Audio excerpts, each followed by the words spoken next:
आप देख रहे हैं द तर्कस और आज एक बार फिर हमारे साथ हैं शूद्र इंद्रदेव यादव। आप एक अध्ययनशील और चिंतनशील विचारशील व्यक्ति हैं, तर्कशील व्यक्ति हैं, वैज्ञानिक सोच है आपकी और विभिन्न मुद्दों पर आप बेबाकी से राय देने में सक्षम हैं। तो आज हम अपने दर्शकों के लिए आपसे फिर बात करेंगे। शूद्र इंद्रदेव जी, आपसे हम जानना चाहते हैं जी कि जो देवदासी प्रथा है जी भारत के मंदिरों में, दक्षिण भारत में, इसके बारे में तमाम चर्चाएं निकल करके आती हैं। इस बारे में आप क्या बताना चाहते हैं? इसका आप जो भी आपका अध्ययन है हमारे दर्शकों के लिए उसे शेयर करें। जी धन्यवाद। भारत में हमारे जैसे पहले जो राजा लोग हुआ करते थे तो वो दास रखते थे और दासी रखते थे। जैसे दास और दासी आजकल की देन नहीं है, ये एक्चुअल में जो है, जो जिसको सतयुग कहते हैं लोग, उस समय से जो राजा हरिश्चंद्र थे, जो बनारस पूरे संसार में विख्यात था कि यह संसार की अद्वितीय नगरी है या इसके समान कोई नगरी नहीं है, काशी को। तो वहाँ पे भी हरिश्चंद्र को बेचा गया। तो जाहिर सी बात है कि जब बेचा गया तो वहाँ दास प्रथा थी, बिल्कुल मानव की बिक्री खरीद होती थी। दूसरी बड़ी बात कि जो वहाँ पे जो वेश्यालय थे वो उनके ठेकेदार थे, जो डोम थे वो जो है क्या नाम है, ठेकेदारी प्रथा थी। तो जब वहाँ पे जब दास प्रथा जब सतयुग में थी तो नियोग प्रथा की शुरुआत जो है उसी समय से हुई थी, सतयुग से ही हुई थी, जिनको ये लोग युग बोलते हैं। तो हमारे जो है कि 500 से लेके 1500 बीसी पूर्व तक जो है 1000 साल में 4 युग आए और 500 से लेके अब तक जो 2200 है, लगभग 2500 वर्ष। तो 2500 में कोई युग नहीं आया। रही बात देवदासी की, तो जैसे राजा लोग दासी रखते थे 500, तो ब्राह्मण लोग भी मंदिरों में देवदासी रखते थे। उनको अपनी हवस की पूजा करनी थी, न कि मंदिरों की पूजा करनी थी, न कि जो है मूर्तियों की पूजा करनी थी। इस वहीं से हमारा जो है हरिजन शब्द की उत्पत्ति हुई, वहीं से ही वो जो है हरिजन शब्द की उत्पत्ति हुई। क्योंकि यह लोग जिस लड़की के साथ वायलेंस करते थे, रेप करते थे, शारीरिक शोषण करते थे, उसी को ये लोग जो है बच्चा पैदा करते थे। चूंकि एक व्यक्ति का नाम नहीं होता था तो उसको लोग हरिजन करते थे। और यह वो डिलीवर्ड कहाँ से होते थे? देवदासियों से होते थे।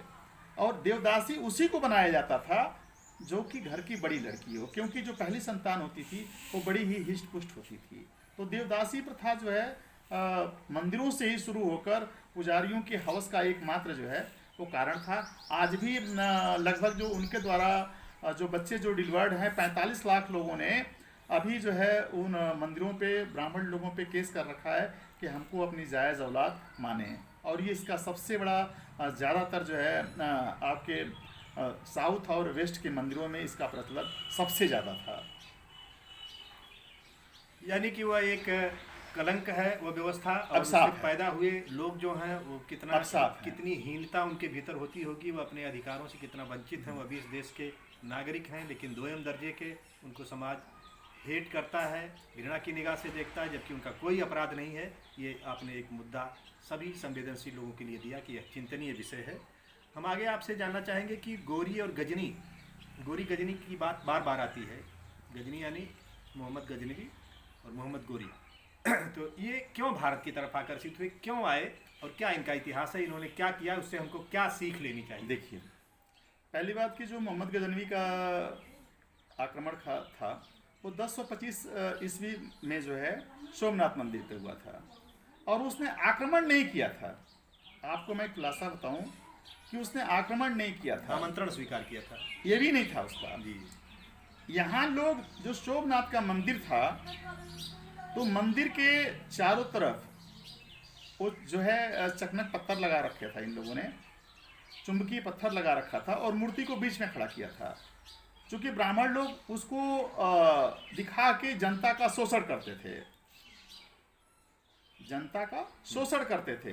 तो भूलवश एक मुसलमान की लड़की को एक दिन जो है वहां लाया गया और यह लोग 25% लड़कियों को पर डे मार देते थे, 2000 संख्या में 500 को डेली मार देते थे। तो जब यह लड़की गई तो वहाँ का उसका जो पेरेंट्स था वो मोहम्मद गजनवी के पास गया और उसने सारी बात बताया कि यहाँ 2000 जो लोग हैं ब्राह्मण लोग हैं, वह लोग वहाँ पे अय्यासी करते हैं उन औरतों का, और जो है 25% डेली का डेली मार देते हैं। तो वह मात्र 1000 सैनिकों को लेके चला, और जब यहाँ के राजा को पता चला कि वह इतने दिन में पहुँचने वाला है तो इसने हर जगह यज्ञ की शुरुआत कर दिया। पंडितों ने कहा आपको डरने की जरूरत नहीं है, हम यज्ञ कर रहे हैं और वो अंधा हो जाएगा। जब यहाँ तक कि वो मंदिर में आ गया तो पूछा कि भाई ये क्या कर रहे हो आप लोग? उसने बोला कि हम लोग मोहम्मद गजनवी को अंधा करने के लिए यज्ञ कर रहे हैं। और उसने कहा मैं तो आ गया। और सबसे बड़ी चीज़ देखिए कि उसने जो है उसी जब वो मंदिर के पास पहुंचा है तो राजा जो है उसी रात को भाग गया। तो इससे हमें 2 सीख लेना चाहिए कि अगर कहीं देवी देवता होते, उनका प्रभाव होता, यज्ञ का, मंदिरों का, मंत्र का कोई प्रभाव होता तो मोहम्मद गजनवी वहाँ तक नहीं पहुँचता। और राजा कायर थे इसलिए भाग गए। तो हमें 2 चीज़ें सीख लेनी चाहिए थी कि यहाँ के लोग कायर थे, बाहरी आक्रमणकारियों का मुकाबला नहीं कर सकते थे। अगर यह बात हम 1000 साल पहले अगर जान गए होते कि मंदिरों में देवी देवता नहीं, यहाँ पे अय्यासी और देवदासियाँ और बलात्कार होता है, तो आज हमारा भारत जो है विश्व गुरु होता है। हमें मतलब भारत को, हमें ही नहीं भारत को कोई अगर सीख देने वाला था तो मोहम्मद गजनवी पहला व्यक्ति था जो कि यहाँ के पोंगापंथी और मंदिरों और देवदासियों का और यहाँ के राजाओं का, देवी देवताओं का सच दिखाया कि ये लोग कुछ भी नहीं है, सिर्फ वाह आडंबर के लिए। लेकिन आज भी चाहे हम आजमगढ़ को लें या कहीं लें, जनता को अंधा बनाने के लिए, जनता की आंखों में धूल झोंकने के लिए आज भी उसी तरह से यज्ञ और हवन के आयोजन किए जाते हैं। और उनके जो लोग ऐसा आयोजन करते हैं, चालाक चतुर लोग, उनकी तारीफ के पुल बांधे जाते हैं। ये आज भी कायम है बदस्तूर। पता नहीं कब हम जागेंगे, कब समझेंगे। यज्ञ का मतलब था यह दंज, या माने यह और ज माने ज, मतलब यह फिर जन्म न ले, अर्थात हमारे दिल में कोई बुराई न आए, पाप न आए, उसको यज्ञ बोलते हैं। और इसको जिसको ऐसा बोलते हैं अश्वमेघ जग, नरमेघ जग, जो है क्या नाम है गोमेध जग। तो मेघ का मतलब होता है हत्या करना, मेघ का मतलब हत्या करना होता है, जैसे गायों को मारना, घोड़ों को मारना, वही वो यज्ञ का अर्थ होता था। लेकिन आपने अभी मोहम्मद गोरी की बात कहा है, जयचंद्र की बात कहा है, तो मोहम्मद गोरी आया नहीं, उसको बुलाया गया। और उसको बुलाने वाले लोग कहते हैं कि जयचंद्र ने बुलाया, जयचंद्र उसको नहीं बुलाया। पृथ्वीराज का कमांडर हाहुली ब्राह्मण था, और वह चूंकि जो संजोगता थी वो पृथ्वीराज की जो पत्नी थी वह एक्चुअल में जयचंद्र की लड़की नहीं थी, क्योंकि जयचंद्र को ना कोई लड़का था ना कोई लड़की थी, उसका भाई रतिवान था। और उसकी वो दासी की लड़की थी, एक रखेल की लड़की थी। और चूंकि यह पृथ्वीराज अय्यास था, इसको संबंधों का कोई पता नहीं होता था, ये जिसको चाहता था जबरदस्ती हमला कर लेता था। यहाँ तक कि जो भीमदेव सोलंकी की लड़की थी, जो है जयचंद्र के का भतीजा था बालका राय, उसको जो ब्याह करके ला रहा था, तो उसकी भी औरत को ले आया और उसने अपने उसके जयचंद्र के जो भतीजे को भी जान से मार दिया। तो ये अय्यासी करता था, इसीलिए इसको राजा लोग जो है सहयोग नहीं दिए। और दूसरी सबसे बड़ी बात कि जो मोहम्मद गोरी का जो कमांडर कुतुबुद्दीन ऐबक था, वो 8 बार पहले भी आ चुका था, और 2 बार पृथ्वी से जो है उसकी लड़ाई हो चुकी थी, और पृथ्वीराज से लड़ाई में जो है कुतुबुद्दीन ऐबक की जो है तलवार टूट चुकी थी। तो उसमें अगर कोई सबसे बड़ा दोषी था मोहम्मद गोरी को बुलाने का, तो वह जो है हावली उसका जो कमांडर था, और उसकी औरत जो है संजोगता थी, न कि जयचंद्र था। जयचंद्र ने यही किया था कि उसने जो है उसका सहयोग नहीं किया। आप ही के लड़के को, आप ही की लड़की को, आप ही के भतीजे को कोई जान से मारे, आप ही की बहू को मारे, तो आप उसका सहयोग नहीं करेंगे। और पूरे भारत के इतिहास या विश्व के इतिहास में जयचंद्र का कहीं भी कोई रोल नहीं मिलता है या कोई जो है लिखित उल्लेख नहीं मिलता है कि उसने उसको बुलाया हो। अभी एक हाल में पुस्तक आई है सम्यक प्रकाशन से, जिसमें जयचंद्र के बारे में विस्तार से बताया गया है कि वह वैज्ञानिक सोच का तर्कशील व्यक्ति था, और वह जो संकीर्णता है, सांप्रदायिक या इस तरह की जातीय, इनसे ऊपर मानवतावादी सोच का होने के नाते उनको बदनाम करने की साजिश भी की गई और उन्हें देशद्रोही के रूप में सामने प्रस्तुत किया गया। जबकि जयचंद एक नेक इंसान राजा थे। उनकी पूरी कहानी नई पुस्तक में निकल करके आई है, जिसको सम्यक प्रकाशन ने छापा है। और उसमें संयोगवश मैं जब दिल्ली गया हुआ था सम्यक प्रकाशन, तो मुझे वो पुस्तक भेंट की गई और उसमें आजमगढ़ से संत बख्श सिंह गहलोत की भी जिक्र आई है कि वो कभी सम्यक प्रकाशन गए हुए थे, तो उन्होंने चर्चा की थी और उनको बताया गया था कि जयचंद पर जो किताब आ रही है वह साबित करेगी कि जयचंद देशद्रोही नहीं थे, मानवतावादी, व्यापक, उदात्त दृष्टिकोण के धीर व्यक्ति थे। लेकिन उसको इतिहास में इस तरह का मोड़ दिया गया कि अच्छे लोगों को बदनाम करने की जो एक साजिश है उसी के तहत यह हमारी भारतीय परंपरा है। जैसे भगत सिंह है, जैसे तमाम लोग हैं, तो इनको यहाँ की ब्राह्मणवादी व्यवस्था ने जानबूझ के मरवाया। तो यहाँ पे भारतीय जो व्यवस्था है, जिनके जो दरबारी कवि हुआ करते थे, वही लोग उनकी चाटुकारिता करके झूठा इतिहास लिखते थे। जबकि जयचंद्र एक नेक इंसान, एक बहादुर इंसान था। उसने कोई भी गलत काम नहीं किया, न इनको बुलाया, न उनके युद्ध में गया। भीष्म पितामह, ये नाम बड़ी एक खास इसकी अहमियत है और ख़ास ढंग से इसका प्रस्तुतिकरण किया जाता है। भीष्म के बारे में आप क्या बताना चाहेंगे, क्या सच है? देखिए, जो महाभारत पुस्तक है, पहले तो आपको बता दूं कि जो ये लोग सतयुग, द्वापर, त्रेता, कलयुग कहते हैं, जिसमें सतयुग का मतलब होता है जिसमें सिर्फ ब्राह्मण को पढ़ने का अधिकार था। द्वापर में जो है ब्राह्मण और पंडित को पढ़ने का अधिकार था। त्रेता में बनिया को भी मिल गया। द्वापर में, सतयुग के बाद द्वापर, जी, त्रेता बाद में। अच्छा, तो द्वापर में पहले सतयुग ब्राह्मण और क्षत्रिय को पढ़ने का अधिकार था। नहीं, सतयुग में सिर्फ ब्राह्मण को पढ़ने का अधिकार था। हाँ। द्वापर में ब्राह्मण और क्षत्रिय दोनों को पढ़ने का अधिकार था। और त्रेता में जो है बनिया से लेके, ब्राह्मण से लेके 3 वर्ण। हाँ, 3। और जो कलयुग था, इसको कलयुग नहीं, इसको कलम युग था, कल पुर्जे पर आधारित था। तो चूंकि जब इन लोगों की नहीं चली तो इसको कलयुग बोल दिया इन लोगों ने। जो भीष्म पितामह है, इसकी तमाम पुस्तकों का जब हमने अवलोकन किया, महाभारत का जब अवलोकन किया, विश्व के तमाम विद्वानों ने भी जो अवलोकन किया, तो उसमें यही निकला कि यह टोटल जो महाभारत है, ये अय्यासियों और नाजायज औलादों का एक पुलिंदा है। आपको मैं बता रहा हूँ कि भीष्म पितामह भी अपने पिता की जायज़ औलाद नहीं थे। पहली बात, जो गंगा थी उसके भी 5 पति थे। कुंती थी, कुंती के भी 5 पति थे। द्रौपदी थी, द्रौपदी के भी 5 पति थे। अब मैं आपको बता देता हूँ कि भीष्म पितामह ने जो भी किया, पहली बात, कोई गांधारी को जबरदस्ती लाए। गांधारी को जबरदस्ती लाए और उसके लिए लाए कि जो इनका उत्तराधिकारी था धृतराष्ट्र, वो अंधा था और वह भी नाजायज औलाद था।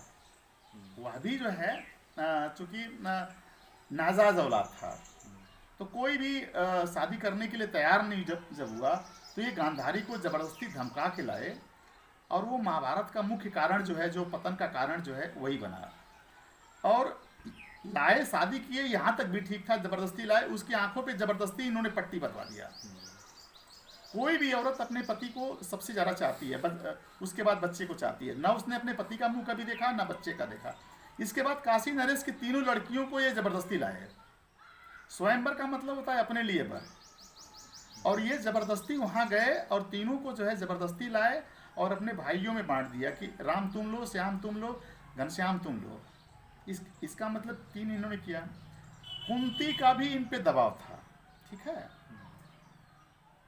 क्योंकि जो कुंती के जो पिता थे, वो कुंती जो है 8 भाई और 2 बहनें थी, तो इनको भी इन्होंने इंटेंगल किया। फिर जो छठी औरत थी, मतलब जो लास्ट की औरत थी, 5 तो हो ही गई, तो उज्जैन में राजा महेश की लड़की थी मनोरमा, तो उसको ये कुंती और द्रौपदी के दासी के रूप में लाना चाहते थे। लेकिन इनका दासी के लाने का मूल मतलब था गांधारी की सेवा में लगाना। तो उसने चोरी से जो है मोतियों की माला में सिंदूर डाल के इनके गले में डाल दिया और इनको एक बच्चा भी हुआ। तो जैसे इनको लोग कहते हैं बाल ब्रह्मचारी, कहते हैं ना, तो बाल ब्रह्मचारी का मतलब होता है जिसका बालापन हो, जो 2, 4, 10 साल का हो, जिसको माता पिता भाई या किसी सेक्स का ज्ञान न हो, किसी की गोद में नंगे होके बैठ जाए, बुआ के, माँ के। और ये नहीं कि 20 साल 25 साल का हो जा तो वो कहे कि हम बाल ब्रह्मचारी हैं। ऐसा कुछ भी नहीं था। महाभारत का जब युद्ध हुआ तब भी इन्होंने जो है क्या नाम है कौरवों का साथ दिया। कौरवों का साथ इसलिए दिया कि कौरव लोग काफ़ी हद तक सही थे। पहली बात कि जो राज्य का बड़ा होता था वही उत्तराधिकारी होता था। बेशक वो अंधा था तो उसके बेटे तो अंधे थे नहीं। दूसरी बड़ी बात कि अगर उत्तराधिकार की बात अगर वहीं छोड़ दी जाए तो जो निष्कर्ष निकलता है कि महाभारत में ये लोग सब कुछ अपना जुए में हार गए थे। तो चूंकि उन्होंने जीता था किसी भी तरह से, नीत से, अनीत से, कुनीत से, छल कपट से, कैसे भी तो वो जीता था, तो वो उनका हो गया। इनको जबरदस्ती नहीं बुलाया गया था, ये लोग खेलने के लिए आए थे। अगर भीष्म पितामह इतने सही होते तो उनका साथ देते, लेकिन पांडवों का इन्होंने साथ नहीं दिया। इन्होंने बहाना बनाया कि हम तो राजगद्दी से जुड़े हुए हैं। चूंकि इनको मालूम था कि ये लोग हारी हुई जमीन के लिए लड़ रहे हैं, ये सब कुछ दे चुके हैं। चूंकि युधिष्ठिर से बड़ा जुआरी कोई नहीं था। जो राज्य को दाव पे लगा दे, जो पत्नी को दाव पे लगा दे, उससे आप क्या अपेक्षा करते हैं। और ये एक तरह से मैं आपको रहस्य की बात बताऊं कि भीष्म पितामह जो है द्रोणाचार्य के बिल्कुल बहकावे में आ गए थे, उसके अनुसार ही काम करते थे। जो द्रुपद राजा जो छत्री थे, उनको स्कूल में, विद्यालय में साथ पढ़ने के कारण, कहने के कारण कि हम तुमको राज दे देंगे, और वो चूंकि वो सुख नहीं पाए तो एक छत्राणी का विवाह 5 लोगों से करा दिया गया, एक वेश्या बना दिया गया। बदले की भावना, बदले की भावना। और अपने बेटे को अश्वत्थामा को राजा बनाने के चक्कर में इन्होंने ऐसा किया था। तो भीष्म जी का चरित्र कहीं से भी जो है क्या नाम है मुझे अच्छा नहीं दिखाई देता है। एक यहाँ तक कि अपने बाप के को जो शांतनु थे, उनके लिए आप लड़की लाने जा रहे हो, जबकि उसकी मृत अवस्था है, जो बच्चा पैदा नहीं कर सकता है, जो नाजायज औलादों को परिवार में समावेश कराहित करता है, उसके लिए आप बीवी लाने जा रहे हो। आपसे बड़ा परिवार के लिए कलंक कौन होगा। तत्कालीन राजधर्म के सापेक्ष भले उनका मूल्यांकन किया जाए, उनको अच्छा कहा जाता हो, लेकिन आज के काल के अनुरूप उनके भीष्म में, उनके चरित्र में जो कुछ था वह आज कहीं भी नहीं है। कहीं भी महान होने का, महानता का कोई भी लक्षण नहीं है, कोई उदात्तता नहीं है, बिल्कुल नहीं नजर आती है। तो ये नियोग की बात जो बार बार आती है महाभारत में, आज तो जो सामाजिक संबंधों में जिसको विचलन और गलत कहा जाएगा, अनुचित कहा जाएगा, तो अनुचित साधनों का प्रयोग वहाँ नियोग के नाम से उचित ठहरा दिया गया। इस पर आप क्या कहना चाहेंगे। देखिए, नियोग का शाब्दिक अर्थ यही होता है कि जो पिता नपुंसक हो और उसको बच्चे की चाह हो। जैसे आजकल IVF है, तो IVF में लोग IVF कराते हैं तो डिमांड करते हैं कि मुझे कोरिया का चाहिए, मुझे जो है पांडवों का चाहिए, आर्यों का चाहिए, जर्मनी का चाहिए। तो एक सीमन, वही सीमन 5000 का है, वही सीमन 25 लाख तक का है। ठीक है।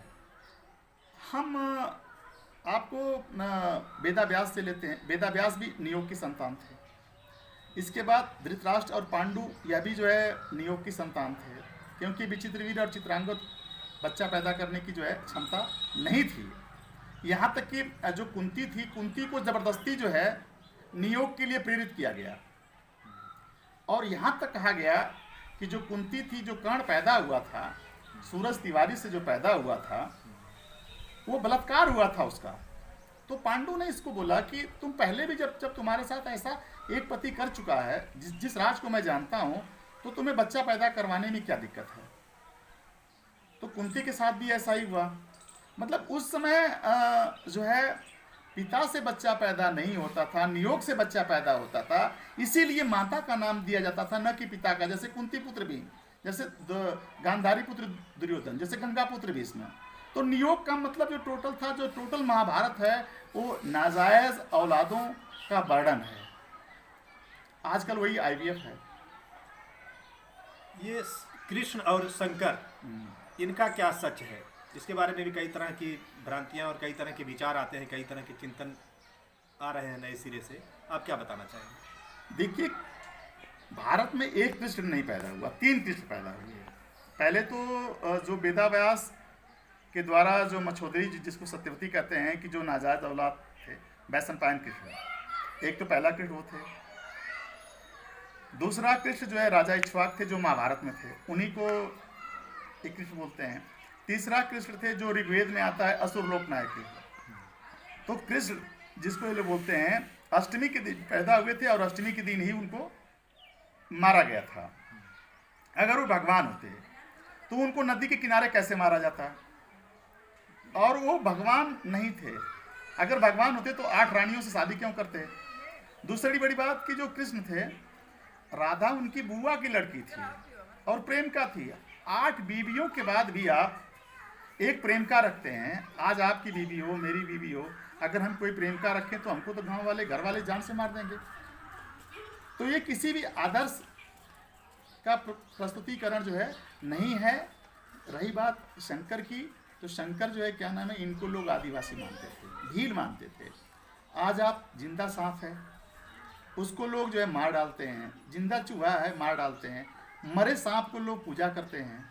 शिवरात्रि इसीलिए कहते हैं कि शिव का जो है रात को ही वध हुआ था, शिव को रात को ही मारा गया था और दारू पिला के इनके लोगों ने ही इनका वध किया था। शिव आज पूरे भारतवर्ष में कोई भी ब्राह्मण जो है शिव की पूजा नहीं करता, कृष्ण की पूजा नहीं करता, क्योंकि यह लोग इनको अपने से जो है छोटा मानते हैं, नीचा मानते हैं। इसीलिए गोस्वामी परिवार करता है, क्योंकि गोस्वामी परिवार ब्राह्मण परिवार में नहीं आता है। ब्राह्मण लोग इनसे अपने आप को बहुत ऊंचा महसूस करते हैं। तो ये सच है कि इनको एक तरह से जातिकरण ब्राह्मणों ने जो है यादवीकरण करके जो है कृष्ण का, और जो है पंडित लोगों ने कृष्ण और शंकर दोनों का यादवीकरण किया। जैसे उदाहरण के तौर पे मैं आपको बता दूं कि जो बैजनाथ धाम है बैजू यादव के नाम पर है, बनारस का जो विश्वनाथ मंदिर है विश्व यादव के नाम पे है, जो असीरगढ़ का किला है जो है वो आशा यादव के नाम पे है, जहाँ पे उनका बहुत प्राचीन शिवलिंग है। जैसे आपका जो है क्या नाम वेंकटेश्वर मंदिर है साउथ का, तो जो आंध्रा का, जो विजयनगर का, तो वह भी यादव परिवार द्वारा ही किया गया था। तो वह यादवों की संख्या ज़्यादा थी, यादव सबल थे, इसलिए इनको इनके ही लोगों को भगवान दिखा के इनको पैसा लूटने का उनका ठेका था। तो कृष्ण को भी यादवों से जोड़ा और शंकर को भी यादवों से जोड़ा, यही इनका कारण था, पैसे लेना, जो संपन्न वर्ग से पैसा लेना था। इसीलिए जब ब्राह्मण लोग इनके घर आते थे तो बोलते थे कि जीजा की मान बढ़े, जीजा की मान बढ़े, ताकि पैसा मिले। संपन्न इनके जीजा लोग संपन्न थे, उनको पैसा देते थे, और वही बाद में जो है जीजा मान शब्द ही बाद में जजमान शब्द हो गया। जीजा मान जजमान हो गया। तो जो गिरी कहा जाता है, गिरी का मतलब गिरिवासी, पहाड़ों पर रहने वाले, तो यानी कि जो ये शिव के उपासक हैं, जो गिरी के रूप में, गोसाई के रूप में हमारे समाज में जाने जाते हैं, माने जाते हैं, तो वो ट्राइबल हैं, मूलतः वो ट्राइबल हैं और गिरिवासी हैं, पहाड़ से आए हुए हैं और वही शिव के उपासक हैं। यानी कि शिव इस देश के मूल निवासी, गिरिवासी, शंकर भी और कृष्ण और शंकर दोनों मूल निवासी थे। कृष्ण को वेदों में कृष्णासुर कहा गया है, जिन्होंने इंद्र से बराबर संघर्ष करके, युद्ध करके उसे उनको चुनौती दिया था। तो ये आपने जानकारी दिया, आपको इसके लिए धन्यवाद, आपने हमको समय दिया। आपकी बातचीत थोड़ा लीक से हटकर नई जानकारियां देने वाली होती हैं। आपकी बात पर चर्चा चल सकती है, बहस चल सकती है, विमर्श चल सकता है, लोग इस पर शोध करें और जानकारियां हासिल करें। इस दिशा में आपकी बातें एक पथ प्रदर्शक, टॉर्च बेरर का काम करती हैं। तो आज आपने हमें समय दिया, जानकारियां दिया। अगली बार फिर हम आपसे बात करेंगे, आपसे और जानकारियां अपने दर्शकों तक पहुंचाएंगे। आपको बहुत बहुत धन्यवाद। आपको भी बहुत बहुत धन्यवाद।